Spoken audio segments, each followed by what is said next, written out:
Hey everyone, this is பூவி. இன்றைக்கி ஒரு சிம்பிளான ஒரு துவையல் ரெசிபி.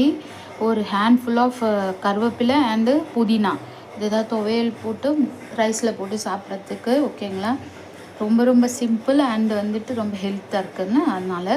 ஓகே, ஒரு கடாயில் 2 ஸ்பூன்ஸ் ஆயில் ஊற்றி வச்சுருக்கேன்.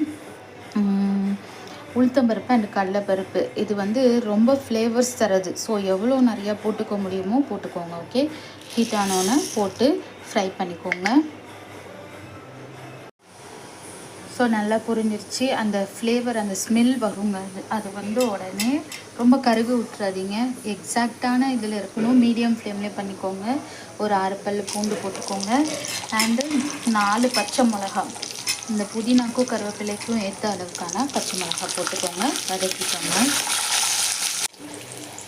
வதங்கின உடனே ஹேண்ட்ஃபுல் ஆஃப் கருவேப்பிலை எவ்வளோ போட்டுக்கணுமோ போட்டுக்கோங்க. புதினா கூட கொஞ்சம் 3/4 வந்துட்டு கருவேப்பிலை எடுத்துக்கிட்டிங்கன்னா அந்த கால்வாசி அளவுக்கு புதினா அந்த மாதிரி போட்டுக்கோங்க. ஓகே, நல்லா வதக்கணும். பச்சை வாசனை போகிற அளவுக்கு வதக்கணும். ஸோ வதங்கிட்டே இருக்கும் போதே கொஞ்சோண்டு பெருங்காயத்தூள் போட்டுக்கோங்க. அண்டு இவ்வளோ அளவுக்கு புளி நல்லா வதக்கிக்கோங்க. ஒரு 10 மினிட்ஸ் போல் வதக்கிட்டு அரைச்சிட்டு சாப்பாட்டில் போட்டு சாப்பிட வேண்டியது தான். ஈஸியான சிம்பிளான ஒரு துவையல் ரெசிபி. ஸோ இப்போது நல்லா ஆறிடுச்சு. ஆறிட்டதுக்கப்புறமா இப்போது நான் உப்பு போட்டு வச்சுருக்கேன். மிக்சியில் போட்டு அரைச்சிடலாம். துவையல்னால் துவையல் மாதிரி தான் அரைக்கணும், சட்னி மாதிரி அரைச்சிடாதீங்க.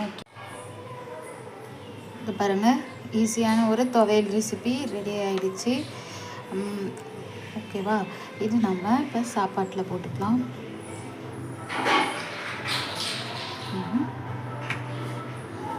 கொஞ்சமாக சிம்பிளான ஒரு லஞ்சு, நெய் கொஞ்சம் நட்டுட்டாச்சு.